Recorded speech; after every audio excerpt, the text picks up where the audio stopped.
જિંદગી કેફે અંતર્ગત વિશેષ ચર્ચામાં હું નિશિત જોશી આપનું સ્વાગત કરું છું. દર્શક મિત્રો, આજે આપણે એક બહુ મહત્વના વિષય ઉપર વાત કરવા જઈ રહ્યા છે.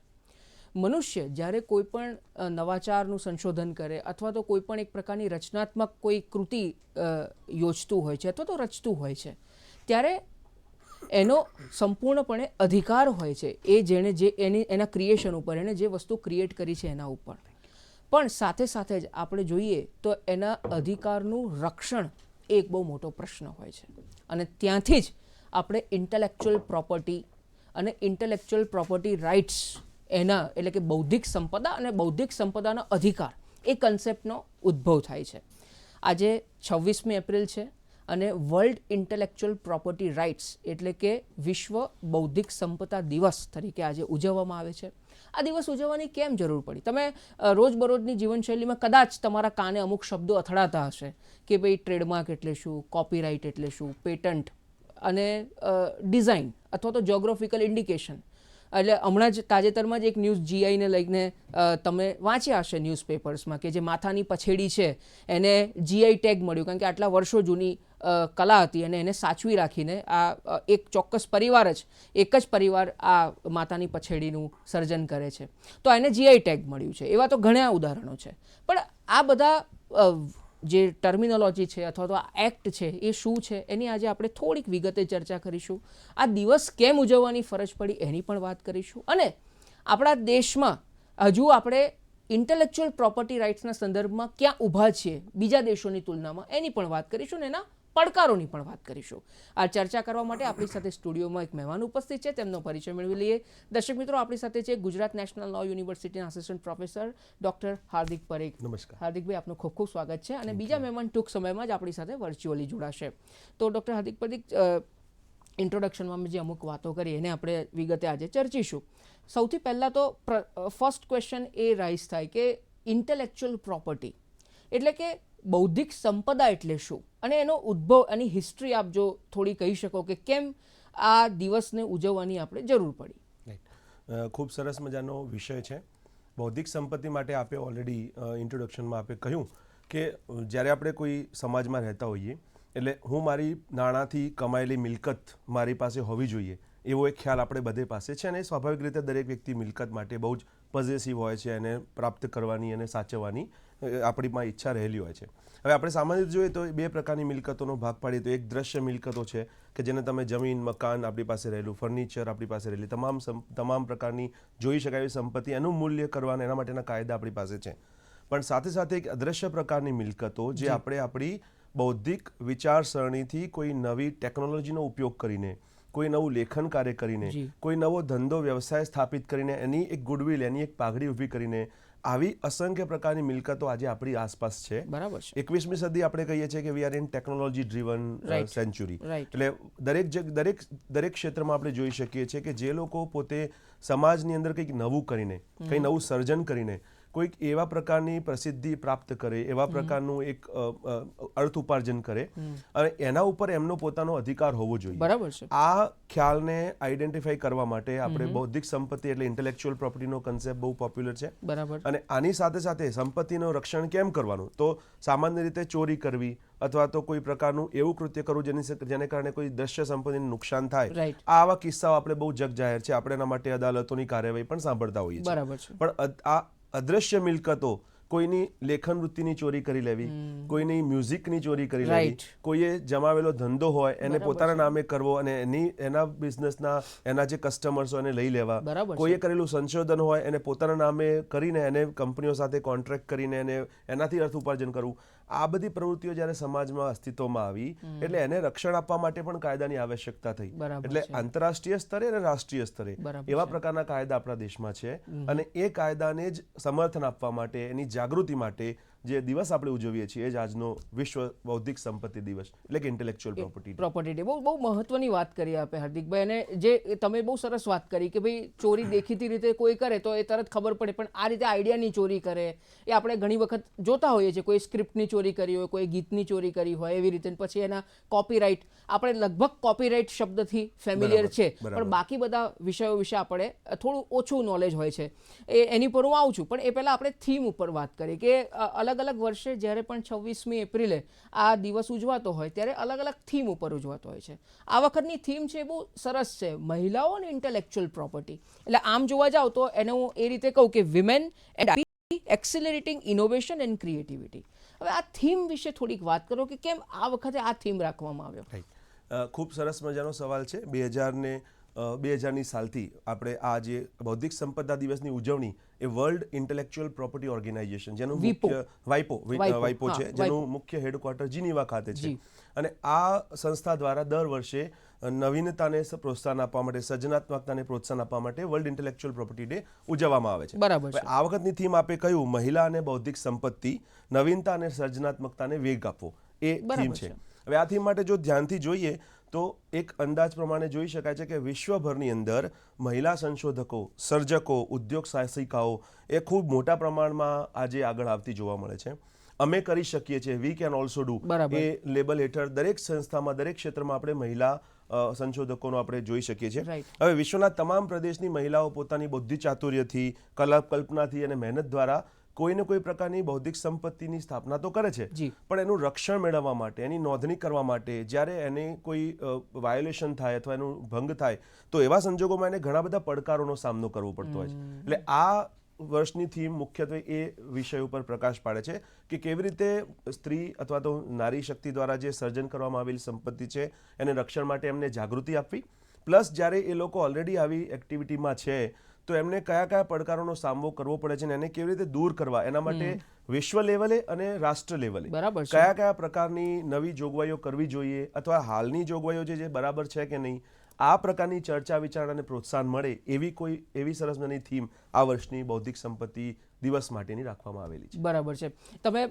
થીમ વિશે વાત કરી. દર્શક મિત્રો, આપને પણ આ વિષય અંગે કોઈ પણ પ્રકારના પ્રશ્નો હોય, કારણ કે આ એક ફિલ્ડ છે, એને હજુ કહેવાય છે કે ઇમર્જિંગ ફિલ્ડ છે અને આની ઉપર તમે કારકિર્દી પણ બનાવી શકો છો. એ કારકિર્દી બનાવવા માટે શું કરવું જોઈએ, જો એના વિશે પણ આપને માહિતી જોઈતી હોય તો આપણે જે એક્સપર્ટ છે, નિષ્ણાત છે, વિષય નિષ્ણાત, એ બહુ સરસ રીતે, સુંદર રીતે આપને માર્ગદર્શન પૂરું પાડશે. આના માટે ટેલિવિઝન સ્ક્રીન ઉપર 2 નંબર ફ્લેશ થઈ રહ્યા છે, 079 2685 3814 અને 2685 3816. આની પર આપ કોલ કરી આપને જે પણ પ્રશ્નો હોય તે પૂછી શકો છો.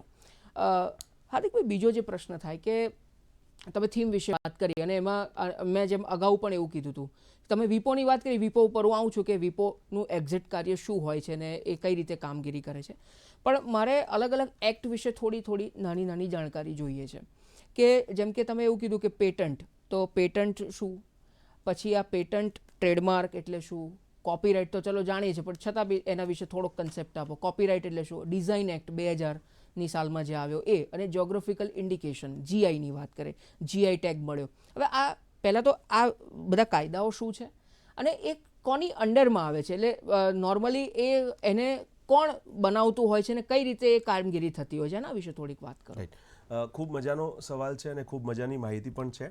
બૌદ્ધિક સંપત્તિનો જે ખ્યાલ છે એ કોઈ એક ફિલ્ડ માટે જ ઇજારાશાહી વાળો નથી. બરાબર. તમે કોઈ પણ ફિલ્ડમાં હોય, કોઈ પણ પ્રકારનું કાર્ય કરતા હોય, આપણામાંથી દરેક વ્યક્તિઓ કોઈને કોઈ પ્રકારની બૌદ્ધિક સંપત્તિનું સર્જન કરી શકીએ છીએ. બરાબર છે. એમાં વારાફરતી જોઈએ તો જો એની ઐતિહાસિકની વાત કરીએ તો મોટાભાગે જ્યારે બ્રિટિશ સરકાર આપણા દેશમાં હતી તો એ જમાનાથી, એટલે 14મી સદીથી આ બૌદ્ધિક સંપત્તિના કાયદા એક યા બીજા સ્વરૂપે ચાલતા આવ્યા છે, જેમાં અલગ અલગ સમય જ્યારે કોઈ નવો બિઝનેસ શરૂ કરવામાં આવ્યો હોય, કોઈ નવી ટેકનોલોજી શોધવામાં આવી હોય તો એને બીજા લોકો ચોરી ના કરી જાય અને રક્ષણ આપવું, અને સરકાર પોતે આવા સંશોધકને આઈડેન્ટિફાઈ કરે, ઓળખે કે આ વ્યક્તિએ આ સંશોધન કર્યું છે અને આના સિવાય કોઈ બીજા એનો ઉપયોગ કરવો નહીં. આવા પ્રકારની ઇજારાશાહી આપવાની પ્રથા તો વર્ષોથી શરૂ હતી.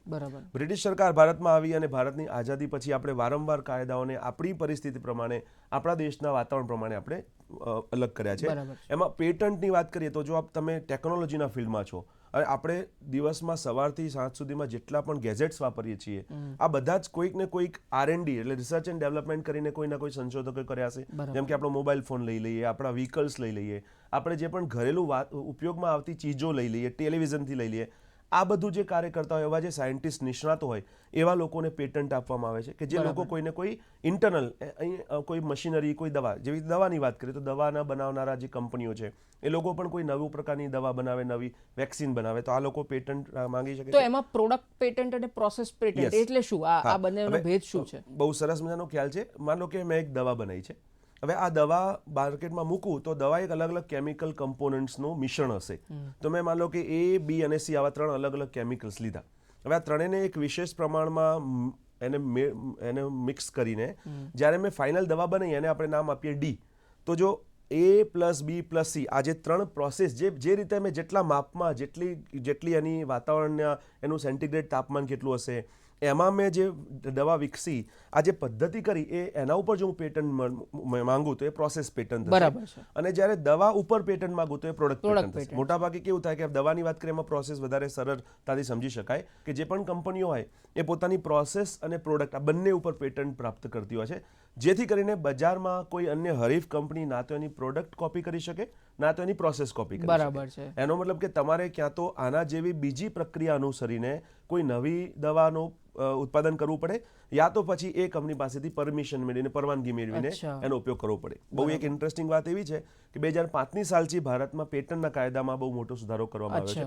2005ની સાલ પહેલા ફૂડ, કેમિકલ અને ડ્રગ એટલે કે દવા, ખાદ્ય પદાર્થો અને કોઈ પણ પ્રકારનું કેમિકલ આના ઉપર આપણે ક્યારે પ્રોડક્ટ પેટન્ટ આપતા નહોતા, માત્ર પ્રોસેસ પેટન્ટ આપતા હતા. બરાબર છે. જેને કારણે શું થતું કે પ્રોડક્ટ માર્કેટમાં અવેલેબલ રહેતી અને બીજો કોઈ વ્યક્તિ એ પ્રોડક્ટ ખરીદીને એનું રિવર્સ એન્જિનિયરિંગ કરે અને જુએ કે આની અંદર કયા કયા કમ્પોનન્ટ્સ છે અને એ કમ્પોનન્ટને મિક્સ કરીને બીજી કોઈ પદ્ધતિથી દવા બનાવે તો એ પણ પોતે આની કંપની ચાલુ કરી શકતા હતા. જેને કારણે સરવાળે બજારમાં દવાના ભાવો કહીએ અથવા કેમિકલના ભાવો કહીએ એના ઉપર એક પ્રકારની હરીફાઈ જોવા મળતી. બરાબર છે. પણ WTO એટલે વર્લ્ડ ટ્રેડ ઓર્ગેનાઇઝેશનની અંદર ટ્રિપ્સ એગ્રીમેન્ટ બહુ ફેમસ છે કે trade related aspects of intellectual property rights. એના આપણે મેમ્બર હોવાને કારણે 2005ની સાલથી આપણે પ્રોડક્ટ પેટન્ટ પણ આ દરેક ફિલ્ડમાં આપવાના શરૂ કર્યા છે, જેથી બહુ જ ઝડપથી આપણો આ સમાજ અને આની પેટન્ટ માટેની પદ્ધતિઓ બદલાઈ રહી છે. બરાબર છે. તો આપને એવું નથી લાગતું કે પ્રોડક્ટ પેટન્ટ જો આપશે તો એનાથી કોઈ એક કંપનીનું અથવા તો કોઈ એક પ્રોડક્ટનો ઇજારો વધશે અને એના કારણે દવાઓ મોંઘી થશે તો લોકોના ઉપર બી બોજ પડશે? શું આ તમે નથી માનતા? બહુ મહત્વની વાત છે. પેટન્ટ માટેની જ્યારે પણ ચર્ચા થાય ત્યારે આ આપણે એક આવી જતો ચોક્કસ ખ્યાલ છે, પણ આના માટેના એક બેલેન્સ પિક્ચર આપણે એનું પણ ભારતની સરકાર અથવા ભારતના કાયદામાં મૂકવામાં આવેલું છે. બરાબર. બે વાત કરીએ તો જ્યારે પેટન્ટ કાયદો વાંચીએ તો એને હંમેશા ડ્રગ્સ કંટ્રોલ ઓર્ડર સાથે વાંચવામાં આવે છે કે જે ભારત સરકાર પાસે ડ્રગ્સના રેટ્સ કંટ્રોલ કરવા માટેની પોલિસી ઓલરેડી આપણી પાસે છે જ. એટલે જ્યારે પેટન્ટ એક્ટને બનાવવામાં આવ્યો એટલે એમાં એક બાજુ સંશોધકોને પ્રોત્સાહન પણ મળવું જોઈએ કે હું નવી કોઈ દવા બનાવું. આપણે વિચાર આવે એક ભારતીય તરીકે કે શા માટે એવું થાય કે વારંવાર વિદેશી કંપનીઓ હોય અથવા ભારતની બહારના દેશો જ કોઈ નવું ઇન્વેન્શન કરે, નવી દવા બનાવે પછી ભારતમાં લોન્ચ કરવામાં આવે, કેમ ભારતના અંદર રહેલા જે રચનાકારો છે એમના દ્વારા ના કરવામાં આવે? તો આને પ્રમોશન આપવા માટે પેટન્ટ એ બહુ જ મહત્વની પોલિસી છે. એની સાથે સાથે સરકાર પાસે બે પેટન્ટ એક્ટની અંદર જ એની જોગવાઈ કરેલી છે કે કમ્પલસરી લાયસન્સ આપવું. એટલે જો એમ લાગે કે ભાવો એકદમ એક્ઝોર્બિટન્ટલી એટલે ખૂબ વધારે પ્રમાણમાં અતિશય પ્રમાણમાં વધી રહ્યા છે તો સરકાર એને બીજી કોઈ કંપનીને લાયસન્સ પણ આપી શકે. અને બીજું ડ્રગ્સ કંટ્રોલ ઓર્ડર પાવર છે સરકાર પાસે પાવર કલમ 83 પ્રમાણે ઓલરેડી આપેલો છે. અને બીજું ડ્રગ્સ કંટ્રોલ ઓર્ડર એટલે કે જે એસેન્શિયલ ડ્રગ્સ હોય, એસેન્શિયલ લાઈફ સેવિંગ ડ્રગ હોય આના ભાવોને કંટ્રોલ કરવા એની પણ પોલિસી સરકાર પાસે છે. એટલે સરકાર બંને પ્રકારના કાયદા દ્વારા આ પેટન્ટનું રિજીમ આજે ભારતમાં કંટ્રોલ થાય છે. બહુ મહત્વની વાત કરી હાર્દિકભાઈ આપે.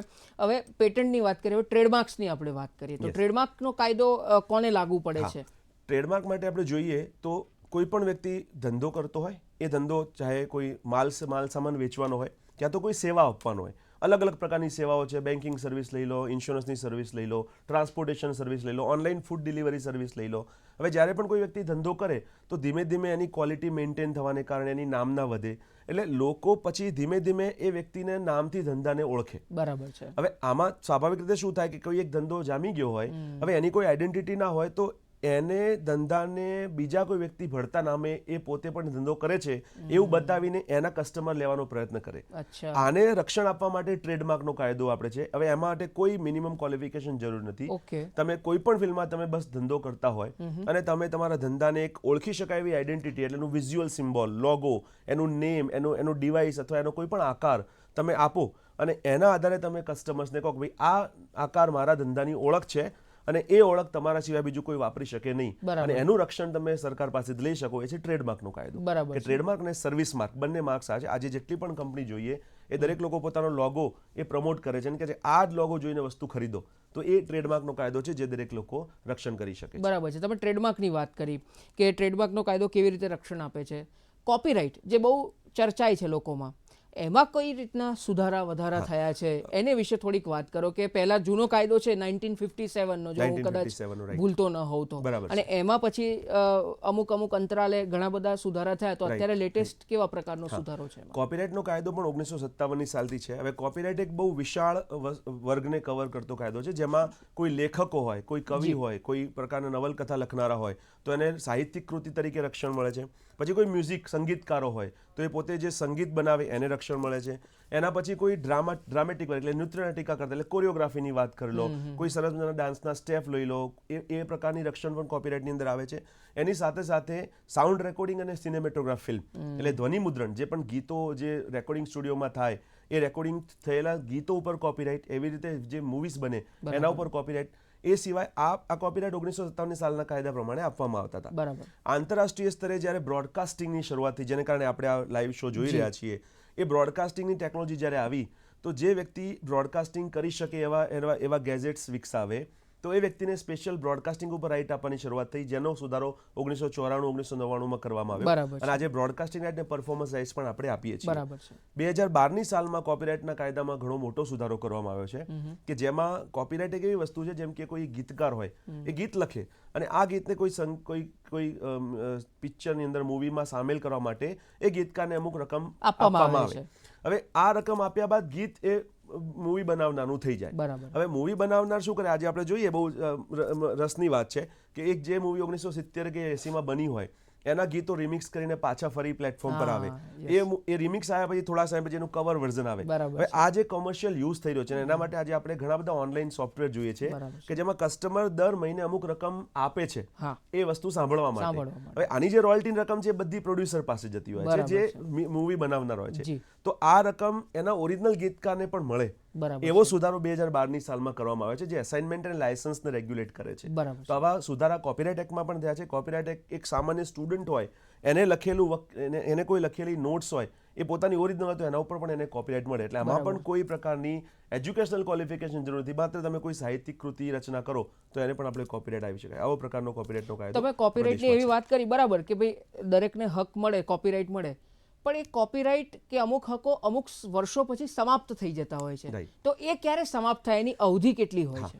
દરેક ઇન્ટેલેક્ચ્યુઅલ પ્રોપર્ટી, જેટલા પણ બૌદ્ધિક સંપત્તિના અધિકારો છે, આ એક મોનોપોલી સરકાર તરફથી આપવામાં આવે છે. અને આપણે જાણીએ છીએ કે જ્યારે લોકશાહી સરકાર હોય ત્યારે એક જ કંપનીનું વર્ચસ્વ અથવા એક જ વ્યક્તિનું વર્ચસ્વ હોવું એ અનિવાર્ય નથી. એટલે દરેક, જેમ કે પેટન્ટ છે તો 20 વર્ષ માટે આપવામાં આવશે, ટ્રેડમાર્ક છે તો 10 વર્ષ માટે આપવામાં આવશે, અને દર 10 વર્ષે આપ રિન્યૂ કરાવી શકશો. જ્યાં સુધી બિઝનેસ શરૂ હોય ત્યાં સુધી રાખી શકાય. કોપીરાઇટના કાયદામાં એવું છે કે જ્યારે કોઈ એનો ઓથર એટલે કે એનો રચનાકાર જીવિત હોય તો પોતાના આજીવન, જ્યાં સુધી જીવે ત્યાં સુધી એનો કોપીરાઇટ એના ઉપર રહે, અને એમના મૃત્યુ થયાના 60 વર્ષ સુધી કોપીરાઇટ અસ્તિત્વમાં આવે. આપણે એનો ડિસ્પ્યુટ જાય છે જ્યારે કોઈ એક હમણાં મૂવી આવેલી અને ઝવેરચંદ મેઘાણીની બહુ ફેમસ રચના મનમોર બની થનગાટ કરે જ્યારે મૂવીમાં મૂકવામાં આવેલું, તો શરૂઆતમાં એને કોઈ ક્રેડિટ આપવામાં આવેલી, પણ એમની ક્રેડિટ આપવી પડે એ 60 વર્ષ થવાને કારણે એને ક્રેડિટ આપવામાં આવેલી. તો કોપીરાઇટનો કાયદો 60 વર્ષ સુધી મૃત્યુ પછી અસ્તિત્વમાં આવે છે. આવું દરેક આઈપી કોઈના કોઈ અમુક સમયગાળા માટે આપવામાં આવતા. બરાબર છે. અને નાના જે કાયદા છે, ડિઝાઇન એક્ટ હમણાં જ આવ્યો 20-22 વર્ષ પહેલા, 2000ની સાલનો, અને જીઆઈ, તો આ વિશે થોડુંક બ્રીફ કરો, પછી મારો બીજો પ્રશ્ન. ડિઝાઇનનો કાયદો સરકારે નવો 2000ની સાલમાં બનાવ્યો, પણ ડિઝાઇન અને પેટન્ટ બંને સાથે 1911ના કાયદા દ્વારા આપવામાં આવતા જ હતા. બરાબર. આના માટેની ઇન્ટરેસ્ટિંગ વસ્તુ એ છે કે માનો કે જ્યારે બ્રિટિશ સરકારના જમાનામાં એક કાર બની હોય, હવે કારનું એન્જિન પેટન્ટને કારણે પેટન્ટ મળશે, પણ એની ડિઝાઇન જે છે, કારનું એક્સટર્નલ શેપ, એ કોઈ ચોરી ના કરી જાય, એટલે એના માટે ડિઝાઇન આપવાની શરૂઆત થઈ. 2000ની સાલથી ભારત સરકારે એ કાયદો રપીલ કર્યો. આજે પણ ડિઝાઇનનો કાયદો છે કે જેમાં કોઈ પણ જે પણ વસ્તુ, મોબાઈલ ફોનથી માંડીને, ઘડિયાળથી માંડીને, કપડાથી માંડીને, કોઈ પણ પ્રકારના, જેમ કે પ્રેશર કુકર સુધીની વાત કરી લો, એ કોઈ યુનિક ડિઝાઇનના શેપથી વેચવામાં આવતી હોય તો એના એક્સટર્નલ શેપ ઉપર માત્ર ડિઝાઇન રજિસ્ટ્રેશન કરાવી શકાશે. અને જિયોગ્રાફિકલ ઇન્ડિકેશનની વાત કરી આપે તો એ પણ બહુ ઇન્ટરેસ્ટિંગ છે કે વર્ષોથી એવા ઘણા સમૂહના લોકો આપણા ભારતમાં વસે છે કે જેઓ કોઈ પારંપરિક જ્ઞાન એમની પાસે છે. બરાબર એ ક્યાં તો ખેતીની પેદાશને લગતું જ્ઞાન હોય, બરાબર. ક્યાં તો કોઈ વસ્તુ બનાવવાનું જ્ઞાન હોય, બરાબર ક્યાં તો એને કોઈ જગ્યાએ એક સામૂહમાં ઉત્પાદન કરવાનું જ્ઞાન હોય. બરાબર છે. એટલે જેમાં આપણી ગુજરાતની મે મહિનાની વાત કરીએ તો કેસર કેરી અને આપણા ભાલ ઘઉં આ કોઈ એમને નવા અત્યારે બનાવેલા નથી, પણ બરાબર વર્ષોથી જે જમીનમાં ઉગતા હતા એનું એ લોકોએ એ જાળવણી કરી છે.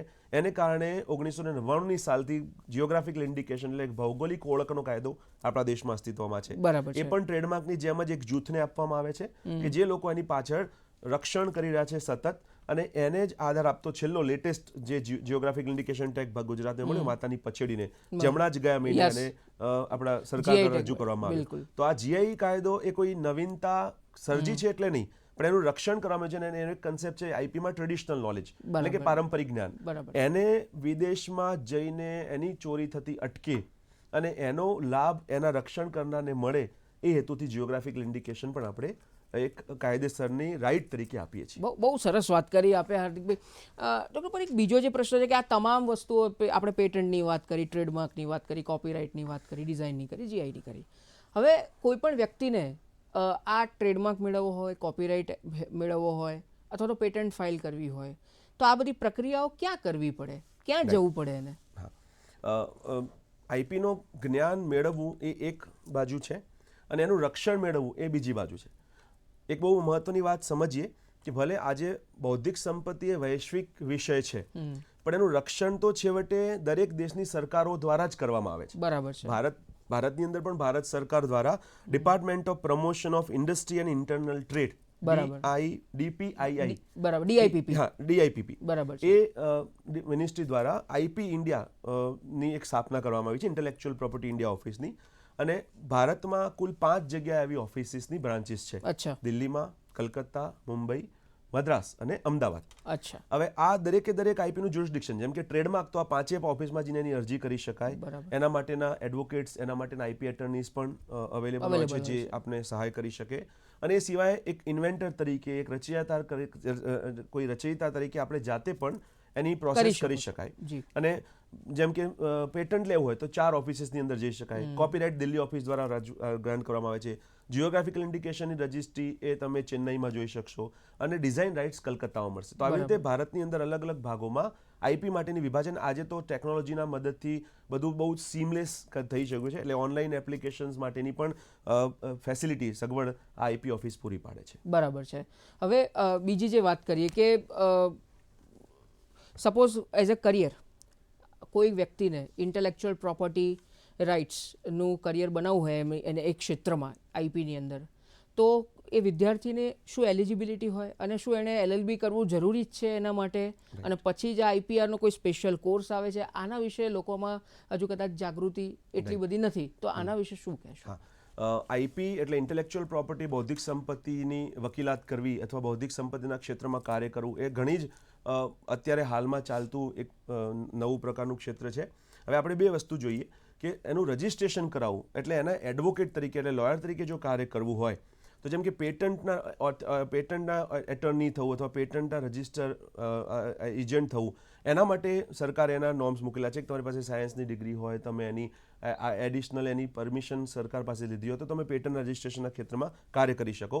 ટ્રેડમાર્ક, કોપીરાઇટ, ડિઝાઇન વગેરેના રજિસ્ટ્રેશન માટે જો કાયદેસરની નોંધણી કરાવી હોય તો રજિસ્ટ્રી ઓફિસ એવું કોઈ ફરજ નથી પાડતી કે તમે માત્ર ને માત્ર એડવોકેટ હોવા જોઈએ. ઓનલાઈન એપ્લિકેશન થઈ શકે છે, પણ માત્ર ને માત્ર રજિસ્ટ્રેશન કરવાથી કાર્ય પૂરું થતું નથી. સ્વાભાવિક રીતે એવું જોવા મળે કે જ્યારે તમે રજિસ્ટ્રેશન માટેની અરજી કરો તો ઘણા બધા લોકો ઓપોઝિશન કરે કે આ અમારા જેવી સિમિલર છે એપ્લિકેશન. એટલે મોટાભાગે એમાં આઈપી લોયર્સનો બહુ મોટો રોલ આવતો હોય છે. એટલે જે લોકો લોયર્સ એટલે કે એડવોકેટની ડિગ્રી ઓલરેડી ધરાવતા હોય એવા લોકો આ ક્ષેત્રમાં પ્રેક્ટિસ કરે વધારે હિતાવ છે, કારણ કે જ્યારે તમે એપ્લિકેશન કરો એટલે કોઈ એવો ઓપોઝિશન આવે અથવા એમ કોઈ સામેવાળા તરફથી એની હર્ડલ્સ આવે, રિસ્ટ્રિક્શન્સ આવે તો એને કેવી રીતે આઉટકમ કરવા, એને કેવી રીતે એની સાથે ડીલ કરવું, એના માટે લોયર્સનો રોલ એપ્રિલન્ટ છે. અધરવાઇઝ આઈપી માટે જાણવા માટે, એટલે બૌદ્ધિક સંપત્તિ માટે જાણવા, એની અવેરનેસ માટે અથવા રજિસ્ટ્રેશન કરવા માટે કોઈ પણ વ્યક્તિ કરી શકે જેને પાસે અક્ષર જ્ઞાન હોય. એના માટે કોઈ એવા ફરજિયાત ડિગ્રીની આવશ્યકતા નથી. બરાબર. એટલે પ્રેક્ટિસ ન કરી શકે. પ્રેક્ટિસ ન કરી શકે. અને આ કોર્સિસ ક્યાં ચાલતા હોય છે? દરેક ભારતના કાયદાના ક્ષેત્રમાં બાર કાઉન્સિલ ઓફ ઇન્ડિયા દ્વારા હવે આ ઇન્ટેલેક્ચ્યુઅલ પ્રોપર્ટીને એક કોર્સ તરીકે દરેક લો કોલેજમાં ભણાવો એવું એમ કરવામાં આવેલું છે. એક બહુ સમય પહેલા Compulsion છે. હા, ઇન્ટેલેક્ચ્યુઅલ પ્રોપર્ટી દરેક કાયદાઓ દરેક કોલેજોમાં ભણાવવામાં આવતી નહીં વકીલાતના ક્ષેત્રમાં, પણ હવે દરેક કોલેજો પોતાના 3જા વર્ષમાં 4થા વર્ષમાં ભણાવે છે. ઇન્ટેલેક્ચ્યુઅલ પ્રોપર્ટી ભણાવે છે. એ સિવાય પણ ઘણી બધી યુનિવર્સિટીઓ જેમ કે GNLU એક માત્ર યુનિવર્સિટી છે જે ગુજરાતમાં કે જે આવા પીજી ડિપ્લોમા એના કોર્સિસ, ડિપ્લોમા કોર્સિસ અથવા એવા સ્પેશિયલ અવેરનેસ પ્રોગ્રામ દ્વારા ઇન્ટેલેક્ચ્યુઅલ પ્રોપર્ટીનું જ્ઞાન આપતી હોય છે. બરાબર. એટલે આવી જગ્યાએ પણ જેને પણ આના માટે વધારે જાણવું હોય એ જોઈ શકે. વત્તા ipoffice.nic.in એ જે બહુ પોપ્યુલર વેબસાઇટ છે એના ઉપર પણ એ લોકો આવા જાતના સાહિત્યોનું પ્રસારણ કરતા હોય છે. અને વત્તા આપણે વાઇપોની વાત કરીએ જે આજે વર્લ્ડ ઇન્ટેલેક્ચ્યુઅલ પ્રોપર્ટી ઓર્ગેનાઇઝેશન, એ પોતે પણ આવા કોર્સિસ ચલાવે છે અચ્છા. કે જે તમે એનું રેફરન્સ મટીરિયલ એની વેબસાઇટ પરથી ડાઉનલોડ કરીને એની એક્ઝામ આપીને એ તમને સર્ટિફાઈડ કરે કે તમે વાઇપો દ્વારા ઓથેન્ટિક એક્ઝામ પાસ કરીને એ ઓનલાઈન કોર્સિસ છે. ઓનલાઈન કોર્સિસ કરાવે છે. વાઇપોની તમે આ તો એક વાત કરી, હવે થોડાક એના કાર્યક્ષેત્ર વિશે થોડીક Yes, વાત કરો yes. કે કઈ રીતે કામ કરે છે વાઇપો. સમગ્ર વિશ્વભરમાં બૌદ્ધિક સંપદા અધિકારોને રક્ષણ આપવા માટે અને પ્રોત્સાહન આપવા માટે અને એના તમામ સભ્ય રાજ્યો સુધી આપણે વાત કરી કે આ વિષય દરેક રાજ્યનો વિષય છે, દરેક રાષ્ટ્રનો વિષય છે. કારણ કે વાઇપો જે કાયદો બનાવે એ કાયદો સીધો કોઈ રાજ્યમાં અમલી બની શકે નહીં, કારણ કે દરેક રાજ્યની એક સોવરેઇન એક સાર્વભૌમત્વ હોય છે. રાઈટ. એટલે વાઇપોનું આમાં કાર્ય શું, તો દરેક લોકોને હેન્ડ હોલ્ડિંગ સપોર્ટ આપવો, જેમ કે એક સમતોલ અને એક પ્રાપ્ય એવી બૌદ્ધિક સંપત્તિની પોલિસી દરેક રાજ્યોમાં બને, રાષ્ટ્રોમાં બને, એના માટેની વાત કરવી. એના પછી એક ધોરણો સ્થાપક, એક પેટન્ટ ક્યારે આપવામાં આવશે, કયા પ્રકારના સંશોધનોને આપવામાં આવશે, ટ્રેડમાર્ક કેવી રીતે આપી શકાય, એની ફાઇલિંગ પ્રોસેસ કેવી રીતે સરળ કરી શકાય. ઘણી બધી વખતે આપણે જોઈએ કે ટ્રેડમાર્કની વાત કરીએ તો ટ્રેડમાર્ક એ ભલે ભારતમાં હું બિઝનેસ કરતો હોઉં પણ આજે મારો બિઝનેસ, મારો ધંધો ભારત બહાર પણ ફેલાશે. તો હવે મારે અમેરિકામાં, ફ્રાન્સમાં, જર્મનીમાં મારે જો મારું ટ્રેડમાર્ક લેવું હોય તો એના માટેની ફેસિલિટી વાઇપો પૂરી પાડે કે જેને સિંગલ વિન્ડો ફાઇલિંગ સિસ્ટમ કરવી અને બીજા દેશોમાં પણ તમે તમારી આઈપીનું પ્રોટેક્શન કેવી રીતે કરી શકો એની નોંધણી માટેના કાર્ય. અને સૌથી પ્રમુખ કાર્ય વાઇપોનું એ છે કે જ્યારે બે દેશો વચ્ચેની કોઈ બૌદ્ધિક સંપત્તિ માટેની તકરાર થાય, ઝઘડો થાય તો એનું વૈકલ્પિક નિવારણ એટલે કે ઓલ્ટરનેટિવ ડિસ્પ્યુટ રેઝોલ્યુશન સિસ્ટમ, એમાં આર્બિટ્રેશન અને મીડિયેશન. જ્યારે મોટી કંપનીઓ હોય, હવે દવા બનાવનારી કંપનીની વાત કરીએ જે મલ્ટીનેશનલ કોર્પોરેશન છે, હવે બીજા દેશમાં દવાનો ઉપયોગ કરવામાં જો વાયોલેશન થયું તો આના માટે વાઇપો એક એવું પ્લેટફોર્મ પણ પૂરું પાડે છે જેમાં ઓલ્ટરનેટિવ ડિસ્પ્યુટ રેઝોલ્યુશન એટલે કોર્ટમાં ગયા વગર સમાધાનની રીતે કેવી રીતે આઈપીના ઝઘડાનું નિવારણ કરવું, આમાં વાઇપોનો મહત્વનો રોલ જોવા મળે છે. બહુ મહત્વની વાત કરી. અંતમાં 2 પ્રશ્નો છે પણ અને તમારી પાસેથી ટૂંકમાં જવાબ અપેક્ષિત છે, સમય ઓછો છે. પહેલી વસ્તુ કે અમુક કેસ સ્ટડીની વાત કરીએ અને બીજી વસ્તુ કે ભારત સામે કેવા હજુ પડકારો છે એ એક વાત. કેસ સ્ટડીમાં એ રીતે કે જેમ કે પહેલાં આજથી થોડા વર્ષો પહેલાં હળદર ઉપર કોઈએ પેટન્ટ લીધી હતી ને આપણે રિવોક કરાવી હતી, ભારતે એટલે રિવોક કરાવી હતી. બાસમતી રાઈસ ઉપર પેટન્ટ લીધી હતી ને આપણે રિવોક કરાવી હતી. એવા લેન્ડમાર્ક જજમેન્ટ્સ મળેલા છે. તો આના વિશે થોડીક વાત કરો અને ભારત સામેના પડકારો વિશેની વાત કરો. આ બંને આપણે બહુ સરસ મજાની વાત કરી. આ બહુ જ પ્રચલિત કેસો છે. આ બે જ માત્ર નથી પણ એના સિવાય ઘણા બધા પ્રચલિત છે. જેમ કે હળદરના પેટન્ટની વાત કરીએ કે લીમડાના પેટન્ટની વાત કરીએ, બાસમતી ચોખાની વાત કરીએ તો અમેરિકા અને યુરોપ આ બંને જગ્યા માટે આ બધી વસ્તુ નવી છે. બરાબર. એટલે જ્યારે પેટન્ટ આપવાનું, પેટન્ટ કોઈ પણ સંશોધન અપાય તો એમના સાયન્ટિસ્ટોએ કરેલા રિસર્ચ પ્રમાણે ત્યાં લાગ્યું કે હા કંઈક નવું સંશોધન છે, પેટન્ટ આપી દેવામાં આવી. ભારતની ઘણી બધી સંસ્થાઓ છે જેમાં ICR Indian council of agricultural રિસર્ચનું બહુ મોટું નામ છે. આ સંસ્થાએ પોતાના રિપ્રેઝેન્ટેટિવ્સ દ્વારા આ પેટર્નને રિવોક કરાવડાવી અને એના આધારે એક જાગૃતિ આપણા દેશમાં આવી કે ભાઈ આપણી જે મેં પારંપરિક જ્ઞાનની વાત કરી, ટ્રેડિશનલ નોલેજ, એને આપણે જાળવણી કરવી જોઈએ. આ એક બહુ મોટો પડકાર છે કારણ કે ભારત દેશમાં આપણી પાસે દરેક જિલ્લામાં, દરેક ગામમાં કંઈક ને કંઈક નવીનતા છે જે બીજા દેશો માટે નવીન છે. એની પેટર્ન ના થાય એના માટે એક તો આપણે traditional knowledge digital library ministry of Ayush નીચે સ્થાપના કરી છે કે જેથી કરીને કોઈ પેટન્ટ આવી વસ્તુ પર હવે કરવા જાય તો એનો ક્રોસ રેફરન્સ મળે કે ના આ વસ્તુનું પેટન્ટ નહીં થઈ શકે. અને ભારતમાં પડકારોમાં સૌથી મોટો પડકાર છે અવેરનેસ. આપણે જે શરૂઆતમાં ચોરીની વાત કરી તો ઘણા બધા રચયિતાઓ, ઘણા બધા સંશોધકો, ઘણા બધા બિઝનેસ કરનારા પાસે જો પોતાની આઈપીનું પ્રોટેક્શન મળવું જેવું જ્ઞાન ન હોય તો આવી વસ્તુ વારંવાર થતી રહે. સૌથી પહેલા અવેરનેસ, જાગૃતિ અને એના આધારે નોંધણી અને એના આધારે આઈપી પ્રોટેક્શન માટેની કાર્યવાહી, આ જો થાય તો આપણે વિશ્વના બીજા દેશો સાથે પણ કદમ મિલાઈને આગળ વધી શકીએ. બહુ સરસ વાત કરી ડોક્ટર હાર્દિક પરીખ. આપ દૂરદર્શનના સ્ટુડિયોમાં આટલી રસપ્રદ ચર્ચા કરી, તમામ મુદ્દાઓ પર આપણે ડિસ્કશન કર્યું, એ બદલ આપનો ખૂબ ખૂબ આભાર. તો દર્શક મિત્રો, આશા છે કે આપને પણ આજનો એપિસોડ ખૂબ જ માહિતીસભર લાગ્યો હશે અને આ વિચાર સાથે અત્યારે બસ આટલું જ. આવતીકાલે ફરીથી એક નવા વિષય સાથે, નવા મહેમાન સાથે ઉપસ્થિત થઈશું. ત્યાં સુધી અમને રજા આપશો. નમસ્કાર. નમસ્કાર.